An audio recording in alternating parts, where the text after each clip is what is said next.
Data ఎటుపోతుంది అనే వార్తను కూడా ఈడ రాసిండ్రు. వాడకపోతే మరుసటి రోజుకి బదిలీ జేయాలి. కానీ అట్లాంటి పరిస్థితులు లేవు. సో, ఆ డాటా 30 రోజులంటే 30 రోజులు, 28 రోజులంటే 28 రోజులు మళ్ళీ తర్వాత రీచార్జ్ చేయాల్సిన పరిస్థితి. సో, అట్లా వాడకపోయిన డాటా ఎక్కడ పోతుంది అని పార్లమెంట్‌లో చర్చ జరిగింది. దానిపైన ఒక వార్త ఇక్కడ రాసిండ్రనమాట. హెల్త్, వెల్త్ ఫోకస్ జేస్తున్నాం. సార్ హెల్త్, వెల్త్ ఫోకస్ జేస్తున్నారు. ప్రైమరీ హెల్త్ కేర్ సెంటర్‌లో మరింత పటిష్టంగా ఉండబోతున్నాయంట. రాష్ట్ర వ్యాప్తంగా వైద్య రంగానికి విస్తృతంగా డబ్బులు, నిధులు అండ్ ఏర్పాట్లు చేయబోతున్నారు. 2047 నాటికి $3 ట్రిలియన్ ఆర్థిక శక్తిగా ఎదిగేలా భారీ వ్యూహం చేస్తున్నారంట. 2047 దేవుడెరుగు. కాకపోతే ప్రెజెంట్ పరిస్థితులు ఎట్లా ఉన్నాయంటే దవాఖానాలలో మందు గోళీలు లేవు. అండ్ ఏదైతే ఎమర్జెన్సీకి సంబంధించి స్కాన్స్ తీయాలంటారు. 2D ఎకో లాంటివి. లేదంటే స్కల్‌కి సంబంధించి ఏవైనా స్కాన్ తీయాలన్నా, ఎండోస్కోప్ చేయాలన్నా ప్రభుత్వ హాస్పిటల్‌కి అడుగుపెట్టిన పేదవాడికి జోబులు చిల్లులు పడే పరిస్థితి. సో, దగ్గరుండే డయాగ్నోస్టిక్ సెంటర్‌కెళ్ళి అక్కడ వాళ్ళు చేయాల్చుకున్న పరిస్థితి. మందు గోళీలు లేకపోతే 4 రకాలు రాస్తే ఒక రకం, 2 రకం ఇచ్చి బయట తీసుకోమని చెప్పి పంపిస్తున్నారు. వీటిపైన ఫస్ట్ నిఘా పెట్టాలి. అట్లా ప్రభుత్వ హాస్పిటల్లుంటే పోలీస్ శాఖకు సంబంధించిన వాళ్ళకి ఫండ్స్ రిలీజ్ జేయక, వాళ్ళు హాస్పిటల్‌లో అడ్మిట్ అయ్యి కార్డ్‌లు చూపిస్తుంటే, ఈ కార్డ్‌లు చెల్లవంటే లక్షల రూపాయలు వాళ్ళు చందాలేసుకొని హాస్పిటల్‌లో కట్టి బయటకొచ్చే పరిస్థితి. 2047కి ట్రిలియన్ అయితదో, మిలియన్ అయితదో దేవుడెరుగు అని ప్రస్తుతం రాష్ట్రంలో ఉండే సంక్షోభం ఇది. పేదలకి ఇదొక సంక్షోభంగానే జెప్పొచ్చు. ఎందుకంటే ప్రభుత్వ హాస్పిటల్ల పైనే వాళ్ళ వైద్యం పైన డిపెండ్ అయ్యి ఉంటారు. సో, అట్లాంటి సిట్యుయేషన్‌లల్ల ఏం జెప్తాం? ఇక యశోద లాంటి ప్రైవేట్ హాస్పిటల్‌కి పోయినా వాళ్ళకొక నెగ్లిజెన్సీ తయారైంది.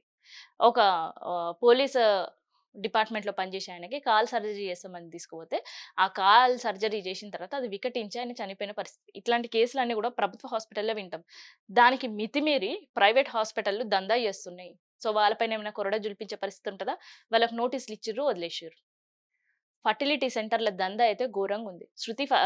సృష్టి ఫర్టిలిటీ సెంటర్ అయిపోయిన తర్వాత ఇప్పటి వరకు ఏం జరుగుతుంది హైదరాబాద్‌లో ఫర్టిలిటీ సెంటర్ దందా అండ్ ఈ చైన్ దందా అనే దానిపైన మళ్ళీ ఒక్కరు గూడా అధికారులెళ్లి చెక్ జేసిన దాఖలాలే లేవు. సో, దీనిపైన గూడా దృష్టి పెడితే బావుంటదేమో.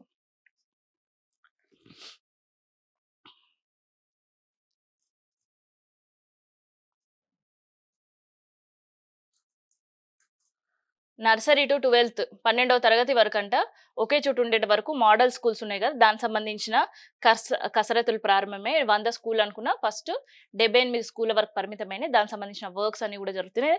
కానీ ఈ స్కూల్ కంప్లీట్ అయ్యి ఇన్‌ఫ్రాస్ట్రక్చర్ తీసుకొచ్చి అక్కడ మళ్ళీ టీచర్స్ వచ్చి పిల్లల అడ్మిషన్స్ అన్నీ గావాలంటే ఈ అకాడమిక్ ఇయర్ కుదరని పని. వచ్చే అకాడమిక్ ఇయర్‌కి అప్పుడు ఆలోచించాల్సిన పరిస్థితిగా అనిపిస్తుంటది. ప్రాణం తీసిన రూ. 100 అవమాన భారంతో ఒక మహిళ ఉరివేసుకొని ఆత్మహత్యకు పాల్పడిన ఘటన మహబూబ్‌నగర్ జిల్లా కురవి మండలంలో చోటు చేసుకుందంట. బాధితురాల కథనం ప్రకారం సూర్య తండాకు చెందిన తేజస్వత్ కాంతి స్థానిక మహిళతో కలిసి పొ పొరుగురు గ్రామంలో మిరప తోటలో కూలి పని చేసిందంట. ఈ క్రమంలో ఆదివారం సాయంత్రం రూ. 100 విషయంపై సమీప మహిళతో ఇద్దరికి గొడవ జరిగి అయితే ఆ సదరు మహిళ ఏం చేసిందంటే "నువ్వే రూ. 100 తీసుకున్నావు" అని చెప్పి ఈమె పైన నెపం పోస్తే రూ. 100 నేను తీసుకోలేనని అవమాన భారంతో ఆత్మహత్య చేసుకొని చనిపోయింది. సో, చదవడానికి రూ. 100 కోసం ఎవరైనా ఆత్మహత్య చేసుకుంటారా? బుద్ధుందా అని తిట్టుకుంటారు. కానీ అక్కడ దొంగతనం అని ఒక నింద పడతది గదా! ఆ నింద భరించలేక సో, ఇంత పెద్ద 56 సంవత్సరాల ఆమె ఎన్నో జూషుంటది జీవితంల. గీ రూ. 100 కోసం ఆత్మహత్య జేసుకోవాల్సిన పరిస్థితి ఉంటదా అంటే, మీకు ఇంకొక ఘటన చెప్తా. కేయూ యూనివర్సిటీలో ఒక అమ్మాయి ఆహ్, సెకండ్ ఇయర్ చదువుతుంది. అయితే ఫైనల్ ఇయర్‌కి సంబంధించిన అమ్మాయి ల్యాప్‌టాప్ ఒకటి రూమ్‌లో నుంచి మాయమైంది. సో, ఆ ల్యాప్‌టాప్ మాయమైతే ఆమె ఏం చేసిందంటే, ఈ అమ్మాయే తీసింది అని చెప్పి పోలీస్ స్టేషన్‌లో ఒక కంప్లెయింట్ పెట్టింది. కంప్లెయింట్ పెడితే పోలీసులు ఆమెను పిలిచిండ్రు, కౌన్సెలింగ్ చేసిండ్రు. తర్వాత యథావిధి మళ్ళీ హాస్టల్ రూమ్‌లోకొచ్చిండ్రు.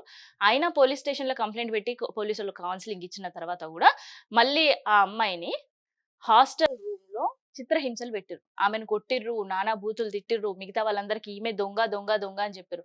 ఆఖరికి ఆ అవమాన భారం ఆమె తట్టుకోలేక ఆమె మృతి చెందిన పరిస్థితి. సూసైడ్ చేసుకుంది. సే మీకు ఆల్రెడీ గుర్తుంటది. తమిళనాడులో గూడా సేమ్ ఘటన. ఒక యూట్యూబర్ బోయి ఒక ఆయన్ని తాకి ఈయన్నే నన్ను తాకిండు అని జెప్పి వీడియో వైరల్ జేస్తే ఎడిట్ జేసి, ఆ తర్వాత ఆయన అవమాన భారం తట్టుకోలేక చనిపోయిన పరిస్థితి. అంటే నిజాయితీగా, అమాయకంగా ఉండే వాళ్ళ పైన ఇట్లాంటి దొంగతనం నెపం గావచ్చు, ఇట్లాంటివి భరించలేక వాళ్ళు ఆత్మహత్య చేసుకున్న పరిస్థితి కనిపిస్తుంది. సో, ఇది 'దిశ' పేపర్‌లోని హైలైట్స్.